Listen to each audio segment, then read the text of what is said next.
이 세상에서 가장 숭고하고 가장 거짓이 없고 가장 진실하며 조건이 없으시고 헌신적이며 바보 같은 그 사랑이 이 세상에 있을까요? 있다고 생각합니까? 우리가 흔히들 이 세상을 바라볼 때에 이 세상을 우리가 판단할 때에 무정한 세상, 험하고 거친 세대, 유전무죄, 무전유죄, 있는 자는 더 가지고 더 탐욕스럽고 없는 자는 더 힘들고 더 악한 자본주의 그 굴레 속에서 우리가 세상을 바라보면서 이와 같은 조건 없는 사람, 희생적이고 헌신은 바보, 미련한 그러한 사람 과연 존재하겠습니까? 여러분들의 삶을 통해서 그 사랑을 체험하고 경험해 본 적이 있습니까? 우리가 받는 상처는 대부분 사람들한테 받는 겁니다. 그 위선적이고 거짓적인 포장되어서 오는 그 사랑에 우리는 배신감을 느끼고 침을 떨며 이 세상에는 그런 사람이 없습니다. 그런데 그 바보같이 미련하게 우직한 사랑이 있습니다. 그 사랑이 바로 여기에 있습니다. 바로 자식을 향한 부모의 사랑. 그것은 조건이 없는 것입니다. 가장 무식하고 멍청한 사랑입니다. 헌신적이고 아낌없는 사랑입니다. 자식을 향한 부모의 사랑은 자존심도 버리고 모든 것을 다 버려버리고 그 사랑. 몇 년 전에 제가 그 영화 공공의 적이라는 영화를 보신 적 있으세요? 공공의 적. 주인공은 설경구라는 강동경찰서의 형사입니다. 그리고 악한 범인은 그 아주 샤프하게 생겼는데 그 주유소 습격 사건이 나오는 그 친구 이름이 누구지? 김성재. 맞아. 김성재. 김성재가 거기에서 굉장히 악한 사람으로 나오는데 얼마만큼 악하냐면 굉장히 좋은 대학, 인류대학을 나와가지고 좋은 직장에서 펀드 회사에 들어가서 하는데 얼마만 있으면 그 돈으로 어마어마한 돈을 벌 수 있는데 그 돈을 구할 데가 없는 거예요. 그런데 아버지가 가지고 있는 재산이 있어요. 아버지에게 그걸 설득합니다. 그런데 아버지는 그 돈을 고아원에 기부하겠다라고 자식에게 의사를 비칩니다. 그 순간 김성재는 아버지에게 분노를 느껴버립니다. 이성을 잃어버립니다. 그리고 결단을 합니다. 자기 부모를 무차별하게 난도질해서 죽여버리고 그것도 부족해서 지문을 없애기 위해서 밀가루를 뿌리고 그렇게 합니다. 그런데 그 살인하는 과정에서 김정세가 밀가루를 뿌리고 그 나가는 그 과정에서 그 어머니를 김성재가 칼로 목을 땁니다. 칼로 찌릅니다. 그런데 그 어머니가 죽어가면서 자기 아들이 나가고 그 죽어가면서 뭔가 한 가지를 발견합니다. 그게 바로 자기 아들의 손톱입니다. 손톱. 자기 아들의 손톱이 그 살인의 현장에 발견되면 자기 아들이 검거되기 때문에 그 엄마는 죽어가면서까지도 자기 아들의 손톱을 삼킨 거예요. 그런데 그게 이 목에 걸린 겁니다. 근데 설경구 주인공이 그것을 사체 부검할 때 우연히 발견하게 됩니다. 저는 그 영화를 보고 충격을 먹었어요. 자식이 부모를 죽이는 것 간혹가다 있는 일이에요.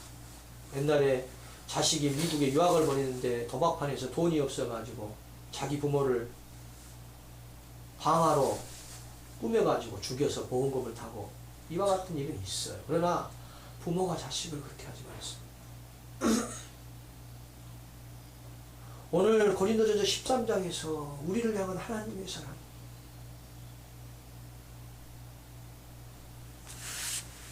자식이 자기를 죽이면서 손톱이 떨어졌는데 그것을 삼키고,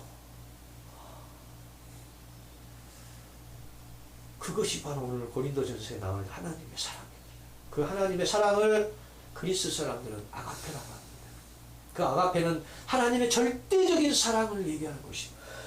상대적인 사랑이 있을 수가 없습니다. 절대적이고 세상에서 비교할 수 없는 그 하나의 그 사랑. 그리고 그 사랑은 조건이 없는 무조건적인 사랑입니다. 그리고 그것은 희생적인 사랑입니다. 이 세상에서 그와 같은 사랑을 찾아볼 수가 없습니다. 인류의 역사상 하나님의 그 사랑, 2000년 전에 자기 아들 하나밖에 없는 아들을 죽이고 우리를 구원하신 그 사랑, 그 사랑이 바로 오늘 고린도전서 13장에 어떻게 나타났는가를 보여줍니다. 2000년 전에 십자가에 죽으신 예수 그리스도의 그 사랑이 세상 가운데 어떤 형태로 비춰졌는가? 먼저 그 사랑은 오래 참았습니다.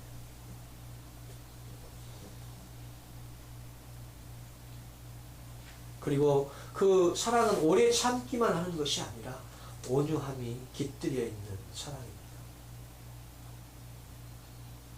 우리의 마음으로는, 우리의 인격으로는 이와 같은 사랑을 할 수가 없습니다. 오늘 고린도전서 13장에서 우리에게 요구하는 그 사랑은 우리의 일반적인 사랑이 아니에요. 우리가 참을 수 있는 그 사랑이 아니고 우리의 의지로 이것을 이루어낼 수 있는 사랑이 아니에요. 참을 수 없는 그 상황, 한계의 그때에 그 사랑을 요구하는 거예요. 우리는 이 사랑을 이루어 나갈 수가 없기에 하나님께서 그 사랑을 이루실 수 있도록 우리의 마음속으로 들어와 계십니다.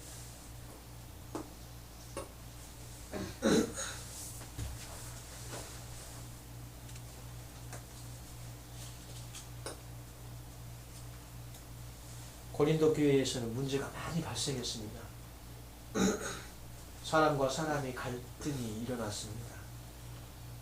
자기들의 지식을 주장하고 자기들의 있음과 또 자기들의 배경을, 그 고린도 교회는 너무나 문제가 많고 말썽이 많았습니다. 인간의 지혜로 어떤 것으로 그 교회의 문제가 해결되지 않습니다. 그런데 오늘 바울이라는 예수님의 사도요 제자인 하나님의 사랑을 듬뿍 받은 사람은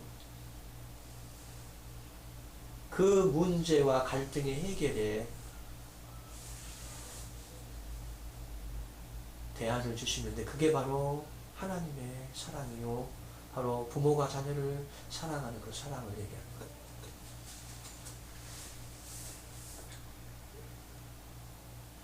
우리는 역사 가운데 많은 인물들을 보게 됩니다.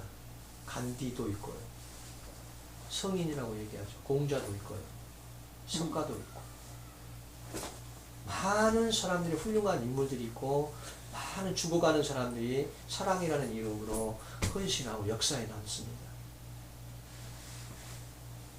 그러나 그 사랑은 하나님의 절대적이고 무조건적이며 희생적인 그 사랑 앞에 능가할 수가 없습니다. 그 사랑은 인간적인 사랑이요, 한계가 있는 사랑입니다. 그래서 인류 역사는 늘 비참을 되풀이하고,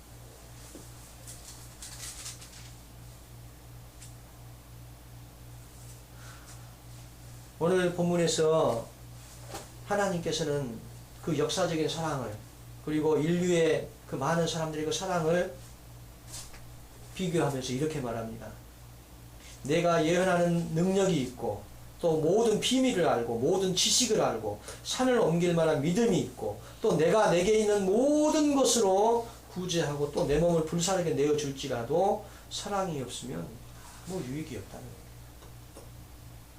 내가 가지고 있는 전 재산을 기부하고 사회에 기부해서 내가 희생하고 헌신해도 아버지의 사랑, 그 사랑이 없으면, 그 사랑의 동기가 없으면 아무것도 아니라는 겁니다. 결국은 결과는 아무것도 아니라는 겁니다.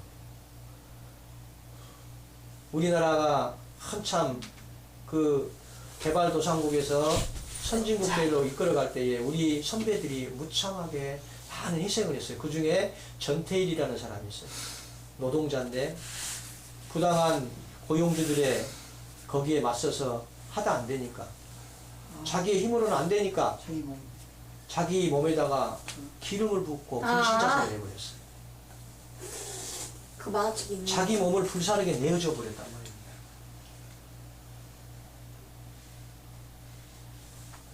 그것을 보고 언론 매체는 뒤집어지고 사회는 경악했어요.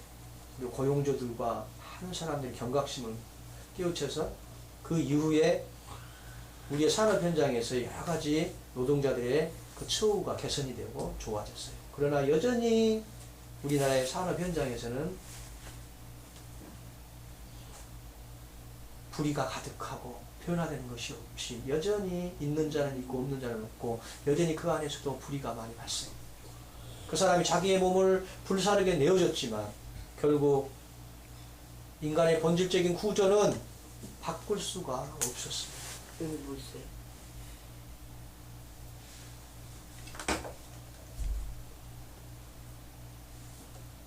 성경에서 요구하는, 또 성경에서 말하는 그 하나님의 사랑은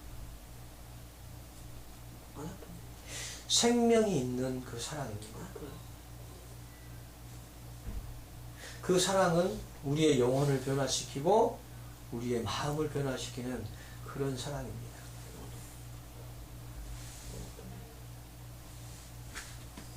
시골에 저희 어머니가 있습니다. 제가 잠깐 넘어가서 좀 얼마나 앉을게요. 저는 시골에 우리 어머니를 가장 위대하게, 이 세상에서 가장 위대한 어머니라고 저는 생각합니다. 그리고 늘 평생을 저는 그렇게 살아갑니다. 어머니의 모습을 통해서 저는 예수 그리스도의 고통을 봅니다.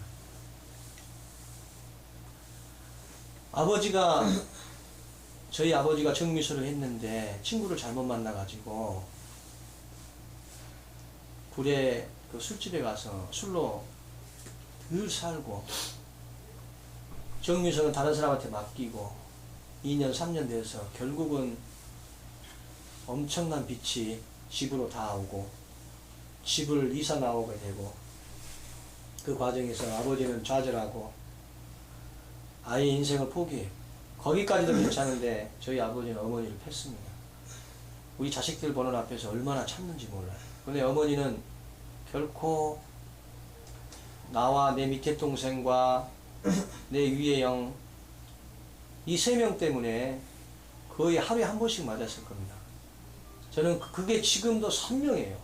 방에 있으면서 그 술 먹고 와가지고 저희 엄마를 찹니다. 발로 무식하게 머리를 짓들고 온 방을 끌고 다닙니다. 그러면서도 엄마는 신음소리만 내고 그냥 멍청하게 맞고만 있어요. 몸을 웅크리고.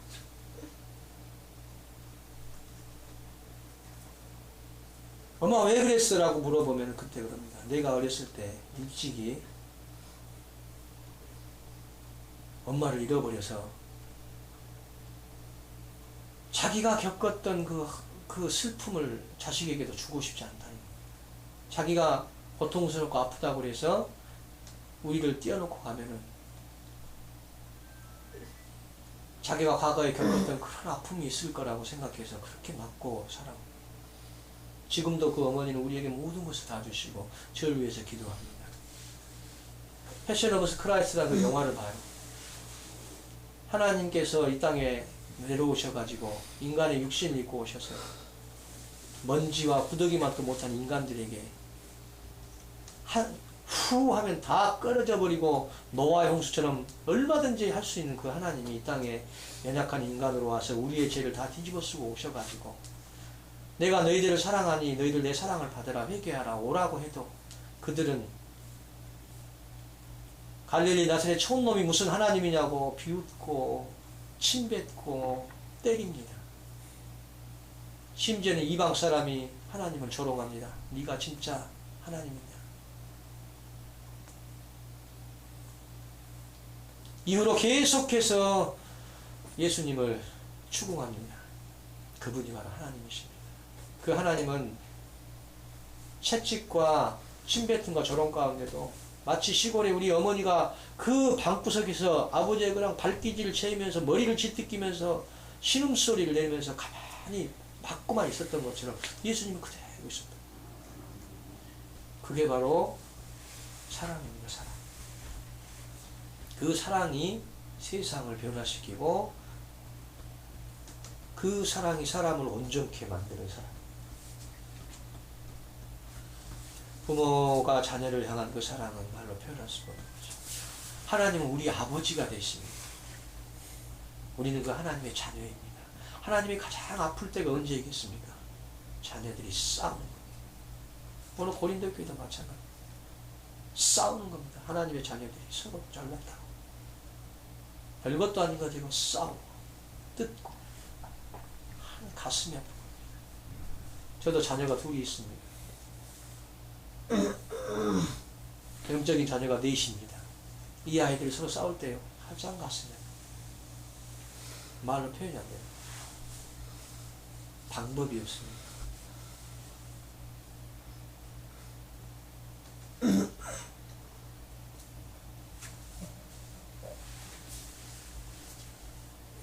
오늘 고린도서 13장 1절에서 13절을 우리가 깊이 있게 묵상하면서 하나님이 우리에게 어떤 사랑을 주셨나. 우리 친구들 아직까지는 결혼을 못했지만 이제 성인이 되어서 결혼을 하고 자식이 내 앞에서 매맞고 자식이 아파하고 힘들어하는 그 부모를 겪은 심정을 분명히 압니다. 내가 아프고 내가 죽어줘야 돼. 하나님이 우리를 향한 사랑이 바로 그거란 말입니다.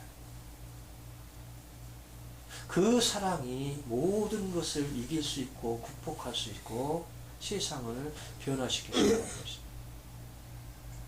그 하나님의 사랑, 그 사랑의 본질이 이 땅에 예수 그리스도로 오셔서 갈릴리에 그 무지랭이들 12명을 이끌고 그 작은 곳에서 그 사랑이 심겨지고 뿌리를 내려서 급기야는 313년 이후에 로마 콘스탄틴 황제를 무릎 꿇게 하고 지중해를 장악하고 극동아시아 심지어 우리나라와 저 오지까지 와서 그 사랑으로 모든 것을 쓸어버리고 정복합니다. 그 사랑은 오늘 여기 본문에 나와 있지만 엄청난 것이 아닙니다. 사람의 방언으로 천사의 말을 한다고 이런 사랑이 아닙니다. 예언하고 모든 비밀을 알고 산을 옮길 만한 믿음이 있고 뭐 어쩌 이런 사랑 아닙니다. 내 자신을 막 불사르게 내어주고 막 뭐 내 자신을 다 이거 아닙니다. 그 사랑은 우리의 삶 속에서 부모의 심정을 가지고 아주 작은 것에서부터 말에서부터 또 우리의 행실로부터 아주 작은 것에서부터 시작됩니다. 사람을 세우고 격려해주며 칭찬해주는 말을 그게 바로 하나님이 우리에게 요구하시는 그 사랑입니다. 우리의 작은 친절과 배려, 그 작은 섬김이 바로 하나님의 요구하시는 그 사랑이고 그 사랑은 가슴속 깊이 뿌리를 내리고 스며들어서 그 사람의 영혼을 변화시키고 그 사람의 본질을 바꿔버리는 겁니다. 그 사랑을 우리가 믿음으로 나아가는 겁니다. 우리가 그 사랑을 할 수가 없습니다. 그러므로 하나님이 우리를 사랑한 그 사랑을 우리가 마음으로 믿고 하나님께 의지하며 저는 그럽니다. 저희 성품 원래 굉장히 안 좋아요. 그런데 어제 같은 경우도 여기 밑에 집에서 하수구가 오래돼서 막혔어요. 오래전부터 이 물 때문에 참 많이 힘들었어요.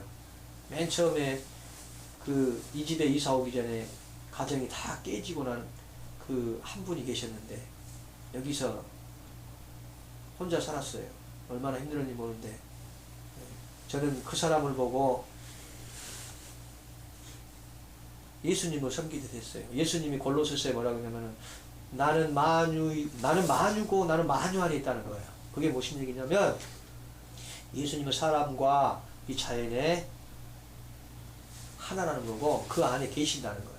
다시 말해서 쉽게 얘기하면 우리 개개인 한 명 한 명이 하나님의 형상으로 창조되었기 때문에 그 사람이 바로 예수님이고 하나님이에요. 테레사 수녀가 인도 그곳에서 그 거지들과 그 난민들, 그 병든 자들, 그들을 섬길 때에 테레사 수녀는 그들을 사람으로 보지 않고 예수님으로 보고 섬겼어요.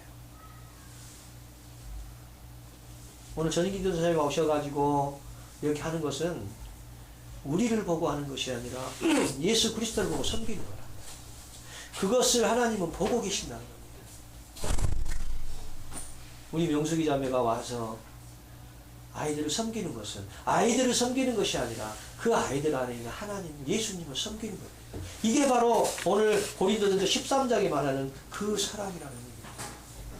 우리의 작은 섬김과 우리의 작은 배려와 우리의 이 희생이 이 희생을 통해서 하나님의 사랑은 커져가고 넓어져가며 그 사랑의 견고한 터가 세워져서 그들이 그것들을 본받고 나아가는 겁니다.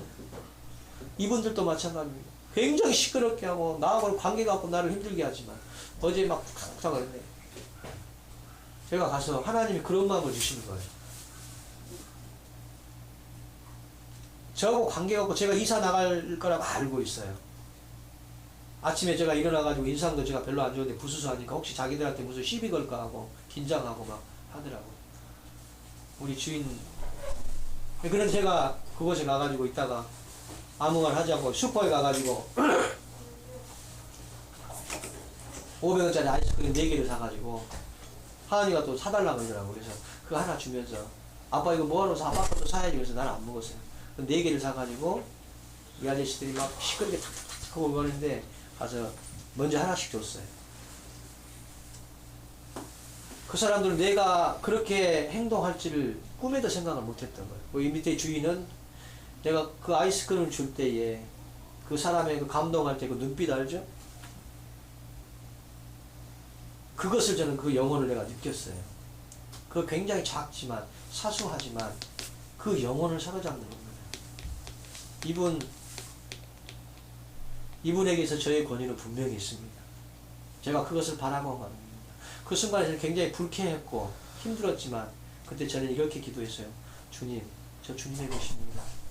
저를 통해서 주님의 사랑을, 저를 통해서 주님의 사랑이 이분들에게 흘러가게 해주세요 라고 했었을 때에 내가 할 수 없던 그런 부분들을 하나님께서 나를 강권으로 이끌고 가셔서 아이스크림 4개, 아무것도 아니잖아요. 그 4개로 그 사람들의 마음을 사로잡는 겁니다. 그리스도인의 사랑, 하나님의 사랑은 크고 위대한 것에서부터 시작되는 것이 아니라 아주 우리 일상 가운데 아주 작은 것, 말, 격려하고 위로하는 말, 그리고 작은 섬김, 배려, 이것들이 쌓여져서 다음에는 눈덩이처럼 되어서 우리의 모습을 통해서 하나님의 사랑이 나오고 그와 같은 사랑이 세상을 변화시키고 사람을 감동시켜서 영적인 지도자로 역사적인 인물로 남는 것입니다. 여러분 오늘 고린도전서 13장에서 나온 그 사랑을 한 주간에 깊이 있게 한번 생각해 보시고 그 사랑은 절대적이고 조건 없는 그 사랑, 희생적인 그 사랑이지만 세상 사람들이 바라보면 바보 같고 합리적이지 못하고 멍청하고 미련한 사랑이지만 그 사랑 뒤에는 누가 계시냐? 하늘과 땅을 만드시고 이 역사를 주관하시고 우리의 삶을 이끌어 가시는 그 예수 그리스도 그 하나님께서 반드시 있다는 사실을 잊지 말기 바랍니다. 그러므로 말씀을 마치겠는데요. 신앙은 항상 지금이고 누군가가 나를 괴롭히면 당하세요. 당하기만 하지 마시고 하나님 내가 참지만 하나님 나의 참음을 통해서 이 사람의 양심의 가책을 느끼고 나의 그 하나님의 사랑에 감동되게 해달라고 이 간증 하나만 매겨. 엊그저께 그 찬유하고 지훈이를 괴롭히는 최우혁이라는 애가 있었는데 우리는 그 우혁이를 놓고 기도했습니다. 하나님이 어떻게 일하시냐면 가을이가 그런 얘기를 해주더라고요. 학교가 변했다 그래요. 왜 변했냐 그러니까 자기 반하고 다른 반 애들이 전부 다 힘을 합해가지고 우혁이를 선생님한테 고발했다는 거예요. 학생으로 전부 다 한 40명이니까 60명. 60명이 했다는 거예요. 60명이요? 우리가 그러기 전에 이 아이도 겁이 나가지고 못했다는 거예요. 근데 우리가 여기서 기도하니까, 사랑으로 기도하니까 하나님이 그렇게 일하시는 겁니다. 우리의 삶 속에서 하나님이 그렇게 일하시는 것들을 우리가 보기를 원해요. 그리고 우리의 모든 삶을 내려놓고 하나님께 맡기기를 원해요. 하나님은 반드시 살아계시고 반드시 보고 있지는 않는다는 것입니다. 여러분, 그러므로 여러분들이 과거에 어떠했는지 상관없어요. 하나님은 여전히 우리를 사랑하고 계시고 우리를 통해서 하나님은 그 사랑의 도구로 일하고 싶은 거예요. 우리를 통해서 일하고 싶은 거예요. 우리의 삶을 통해 하나님이 보여주고 싶은 거예요. 그래서 우리는 참아야 되는 거예요. 하나님 내가 참게 해주세요가 아니에요. 하나님 도와주세요가 아니에요. 있는 그대로 나가요. 하나님, 저는 하나님 것입니다. 하나님 손에 나의 모든 걸 맡깁니다. 하나님 나를 통해서 하나님의 사랑이 흘러가게 해주세요라고 우리가 마음을 먹고 이미 선택하는 그 순간에 하나님은 그걸 기뻐하고 일합니다. 제가 변할 수가 없어요. 저는 원래가. 그래서 오늘 그 하나님의 사랑, 그 하나님의 사랑이 내가 그 하나님의 사랑과 함께하면 내가 그 머무는 그곳에 변화가 시작됩니다. 나를 통해서 하나님이 변화시키기 시작합니다. 어제 청천 그 극장에 갔을 때 급기야 나의 그 소기의 목적이 이루어지는데 기도 중에 이루어지기 시작한 겁니다. 하나님의 일하시면 정말 놀랍습니다. 두고 보십시오. 왜요? 보시나요? 설마 공명은 아니겠죠? 네? 공명은 아니고. 그것보다 더 획기적인 아, 디프리죠. 그런 거 아닙니다. 나이스. 거기서 찬양. 자, 말씀을 진짜 그래? 마치겠습니다. 아닐까? 그실까? 오늘 하나님이 우리에게 요구하시는 것은 우리가 우리의 모든 것 이런 거 아니에요. 우리의 마음을 드리는 것이고 우리의 신앙 고백입니다. 하나님의 사랑은 작은 것에부터 시작되고 아주 미세한 것에부터 시작됩니다. 그리고 그 하나님의 사랑은 오래 참는 것이고 그 오래 참는 중에 온유함이 바라는 것이고 좋다. 시기하지 않는 것이며 자랑하지 않고 교만하지 않는 것이며 사랑은 무례히 행하지 않고 자신의 유익을 구하지 아니하며 성내지 않고 악한 것을 생각하지 않는 것이며 불의를 기뻐하지 않고 진리와 함께 기뻐하며 모든 것을 참으며 믿으며 바라며 견디는 겁니다. 사랑의 가장 중요한 속성, 끝까지 견디고 끝까지 참고 끝까지 인내하는 거예요. 제가 상담하는 그분이 그러더라고요. 상담은 오래 견디는 사람이 이긴다고. 목회도 참는 것입니다. 대부분의 우리들의 문제는 해결되는 것이 아니라 그냥 지나갑니다. 그 지나감 속에서 우리가 참을 때에 하나님이 그것들을 이뤄나갔습니다. 단 우리가 하나님의 그 사랑의 동기를 품고 있으면 됩니다. 그러면 그 나머지는 하나님이 다 일하십니다. 믿지 않죠? 안 믿겨지죠? 경험해 보세요. 여러분을 하나님께 내어드려 보세요. 하나님이 여러분 안에서 일합니다. 그건 진짜 맞습니다. 여러분들이 그리스도를 닮아가고 하나님의 형상을 닮아가서 내가 하나님처럼 그리스도처럼 나 언제 될까? 여러분의 몫이 아니고 그건 하나님이 하실 일이에요. 여러분은 하나님 앞에 그 사랑에 신뢰로 나가고 그 사랑에 반응만 하면 돼요. 그러면 오늘 이것이 요구한 것이 하나에 다 이루어져 버려요. 아셨어요? 그 사랑을 한 주간에 실천하는 주의 축복된 자녀들에게 예수님의 이름으로 축원합니다. 기도하겠습니다.